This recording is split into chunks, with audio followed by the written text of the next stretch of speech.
Assalamualaikum warahmatullahi wabarakatuh. Hello guys, jadi aku dan teman-teman mau ngebahas tentang instrumen pasar uang. Tapi sebelum lanjut lebih dalam, aku mau ngebahas dulu tentang apa sih pasar uang itu. Nah, jadi pasar uang itu merupakan salah satu komponen utama dalam sistem keuangan yang berperan dalam menyediakan solusi likuiditas jangka pendek dari berbagai pihak, termasuk pemerintah, perusahaan, dan lembaga keuangan. Terus penelitian ini juga membahas tentang definisi, jenis, peran, serta tantangan dan juga peluang instrumen pasar uang dalam era globalisasi dan digitalisasi. Instrumen pasar uang seperti sertifikat Bank Indonesia atau SBI, surat berharga pasar uang atau SBPU, dan treasury bills memiliki karakteristik jangka waktu pendek, risiko rendah, dan likuiditas tinggi. Instrumen-instrumen ini tidak hanya membantu menjaga kelancaran arus kas, tetapi juga menjadi alat penting dalam kebijakan moneter pemerintah untuk stabilitas ekonomi. Tantangan seperti risiko keamanan siber dan regulasi lintas negara diimbangi dengan peluang dari digitalisasi dan inovasi teknologi. Nah, jadi gitu guys penjelasan singkat tentang pasar uang. Untuk selanjutnya kita akan masuk ke pembahasan yang akan dibahas oleh teman-teman. Berikut adalah definisi pasar uang dari berbagai sumber. Yang pertama dari Friedrich Miskin dalam bukunya The Economy of Money, Banking and Financial Markets mendefinisikan pasar uang sebagai suatu pasar keuangan yang memperdagangkan instrumen keuangan jangka pendek dengan karakteristik likuiditas tinggi dan risiko rendah. Menurut Miskin, pasar uang bertujuan untuk memenuhi kebutuhan likuiditas para pelaku ekonomi dalam jangka waktu singkat yang biasanya kurang dari 1 tahun. Yang kedua ada dari Pabozzi dan Modigliani tahun 2010 dalam buku Capital Markets, Institutions and Instruments. Pabozzi dan Modigliani menyebutkan bahwa pasar uang adalah tempat di mana instrumen keuangan dengan jangka waktu yang pendek diperjualbelikan, termasuk surat utang pemerintah, sertifikat deposito, dan commercial paper. Pasar ini memainkan peran penting dalam menjaga efisiensi sistem keuangan dan menyediakan sumber dana bagi entitas yang membutuhkan pembiayaan jangka pendek. Yang ketiga ada dari Bank Indonesia tahun 2024. Menurut Bank Indonesia, pasar uang didefinisikan sebagai mekanisme yang mempertemukan pihak-pihak yang memiliki kelebihan dana dengan pihak-pihak yang membutuhkan dana dalam jangka waktu yang pendek. Instrumen yang diperdagangkan meliputi sertifikat Bank Indonesia, surat berharga pasar uang, dan instrumen lainnya yang memiliki tingkat risiko rendah serta likuiditas tinggi. Selanjutnya ada dari Otoritas Jasa Keuangan atau OJK. OJK menjelaskan bahwa pasar uang adalah pasar tempat transaksi berbagai instrumen keuangan jangka pendek dilakukan biasanya kurang dari 1 tahun seperti sertifikat deposito, commercial paper, dan surat utang negara. Pasar uang juga berfungsi sebagai salah satu alat pengendalian moneter oleh bank sentral melalui operasi pasar terbuka. Selanjutnya ada dari Ross dan Marquis tahun 2006 dalam buku Money and Capital Markets. Ross dan Marquis mendefinisikan pasar uang sebagai bagian dari pasar keuangan yang khusus menyediakan instrumen jangka pendek dengan kualitas tinggi untuk memenuhi kebutuhan likuiditas jangka pendek pelaku ekonomi. Instrumen tersebut meliputi treasury bills, banker captions, and call money. Baik, di sini saya akan menjelaskan tentang jenis instrumen pasar uang. Instrumen pasar uang itu adalah alat keuangan yang digunakan untuk memenuhi kebutuhan likuiditas jangka pendek. Setiap instrumen memiliki karakteristik unik yang disesuaikan dengan kebutuhan berbagai pelaku pasar, seperti perusahaan, lembaga keuangan, dan pemerintahan. Ada 8 poin jenis instrumen pasar uang, di antaranya yang pertama ada sertifikat Bank Indonesia atau disingkat dengan SBI. SBI itu surat berharga yang diterbitkan oleh Bank Indonesia sebagai salah satu instrumen pengendalian moneter. SBI memiliki jangka waktu kurang dari 1 tahun, biasanya 1 bulan atau 3 bulan dan 6 bulan. Instrumen ini digunakan oleh Bank Indonesia untuk mengurangi jumlah uang beredar di masyarakat melalui operasi pasar terbuka. SBI hanya dapat diperjualbelikan di antara lembaga keuangan. Nah, poin yang kedua ada surat berharga pasar uang atau bisa disingkat sebagai SBPU. SBPU diterbitkan oleh Bank Umum dan biasanya dibeli oleh Bank Indonesia. Instrumen ini digunakan oleh bank untuk memenuhi kebutuhan likuiditas jangka pendek atau sebagai alternatif pembiayaan untuk sektor perbankan. SBPU biasanya memiliki jangka waktu maksimal 90 hari. Nah, yang ketiga ada Treasury-bills. Treasury-bill adalah surat utang jangka pendek yang diterbitkan oleh pemerintahan untuk memenuhi kebutuhan pembiayaan negara. Instrumen ini biasanya memiliki tenor kurang dari 1 tahun, seperti 3 bulan dan 6 bulan atau sampai 12 bulan. Bills dianggap sangat aman karena dijamin oleh pemerintahan meskipun timbal hasilnya relatif rendah. Nah, poin keempat ada commercial paper atau bisa disingkat sebagai CP. CP itu adalah surat utang jangka pendek yang diterbitkan oleh perusahaan dengan tujuan untuk memenuhi kebutuhan modal kerja. Instrumen ini biasanya digunakan oleh perusahaan dengan reputasi baik yang memiliki kredibilitas tinggi. Jangka waktu CP berkisar antara 1 hingga 9 bulan. Di sini ada poin kelima yaitu deposito berjangka. Deposito berjangka ini adalah simpanan dana pada bank dengan jangka waktu tertentu dan bunga yang lebih tinggi dibandingkan dengan tabungan biasa. Deposito berjangka tidak dapat dicairkan sebelum jatuh tempo tanpa dikenakan penalti. Jangka waktu deposito biasanya sekitar antara 1 sampai 12 bulan saja. Nah, yang keenam itu ada call money. Call money itu transaksi pinjam meminjam dana antar bank. Jangka waktu sangat pendek, biasanya 1 sampai 7 hari saja. Call money digunakan untuk bank untuk memenuhi kebutuhan likuiditas harian. Instrumen ini memiliki suku bunga yang bervariasi tergantung pada kondisi pasarnya. 7 itu ada Benchmark Absence atau disingkat menjadi BA. BA itu adalah instrumen keuangan yang digunakan perdagangan internasional. BA merupakan surat jaminan dari bank yang menyatakan bahwa bank akan membayar kepada eksportir atas nama importir pada waktu tertentu.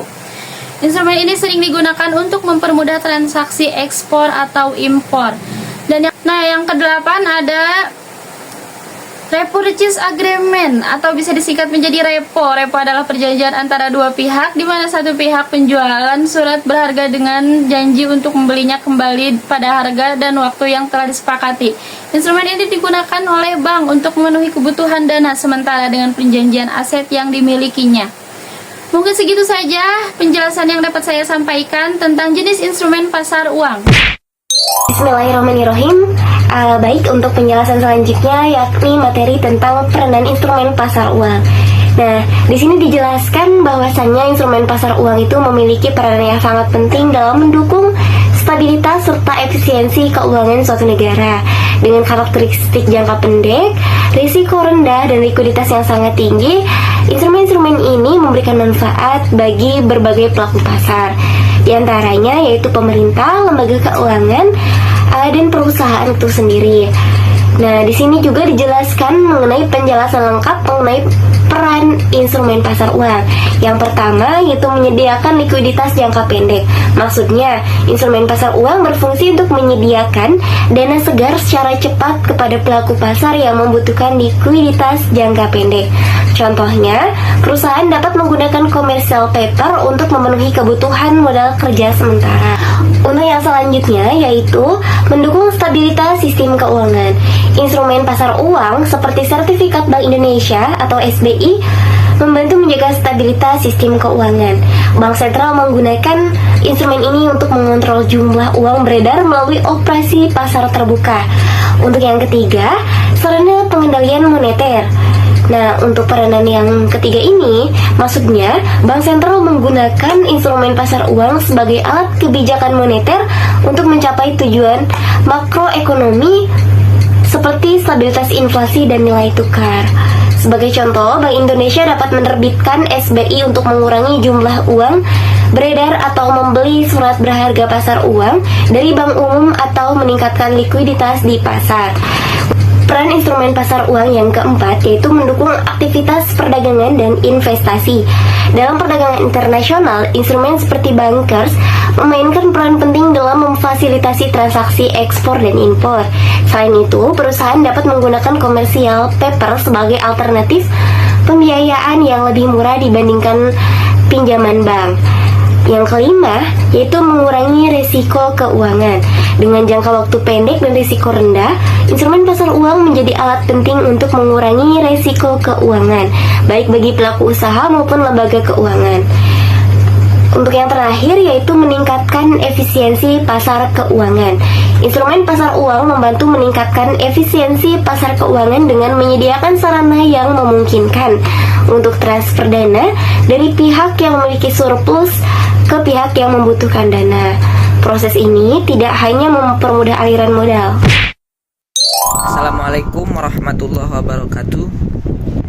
Perkenalkan, nama saya Ibrahim Agung dari kelas 5 WM5 dengan nomor NIM 1201322085. Izin melanjutkan pembahasan yang selanjutnya mengenai tantangan peluang yang dihadapi instrumen pasar uang. Ada apa saja? Yang pertama, ada risiko cyber, risiko keamanan cyber. Risiko keamanan cyber dalam era sekarang, risiko keamanan cyber dalam transaksi pasar uang dapat meningkatkan risiko serangan cyber. Jadi risiko yang dihadapi juga sangat besar. Contohnya seperti pencurian data dan penipuan. Instrumen pasar uang yang diakses melalui platform digital membutuhkan keamanan yang kuat untuk melindungi informasi dan dana pelaku pasar. Jadi dalam era digital sekarang sangat dibutuhkan untuk keamanan cybernya. Lalu tantangan selanjutnya dapat berupa regulasi yang kompleks. Dalam era globalisasi, transaksi lintas negara menjadi lebih umum. Namun, perbedaan regulasi antar negara menciptakan hambatan bagi pengelolaan instrumen pasar uang secara global. Koordinasi antar keuangan internasional menjadi lebih rumit. Lalu, tantangan selanjutnya, ketergantungan pada teknologi. Perkembangan teknologi membuat transaksi pasar uang menjadi lebih efisien, yaitu lebih cepat. Jadi, seiring berkembangnya teknologi, melakukan transaksi pembayaran akan lebih mudah. Tetapi dapat juga meningkatkan ketergantungan pada infrastruktur teknologi. Gangguan teknis atau kegagalan sistem dapat berdampak besar pada kelancaran pasar uang. Ya, dikarenakan menjadi alat transaksi. Ketika ada gangguan, maka akan banyak mengalami kerugian. Itu plus minusnya. Lalu yang keempat, volatilitas pasar globalisasi membuat instrumen pasar yang lebih rentan terhadap dampak infrastruktur. Dampak fluktuasi ekonomi global seperti perubahan suku bunga internasional, inflasi global, atau krisis keuangan di negara tertentu yang dapat mempengaruhi stabilitas pasar uang domestik tentunya. Lalu tantangan selanjutnya itu dapat berupa kompetisi dan inovasi vintage.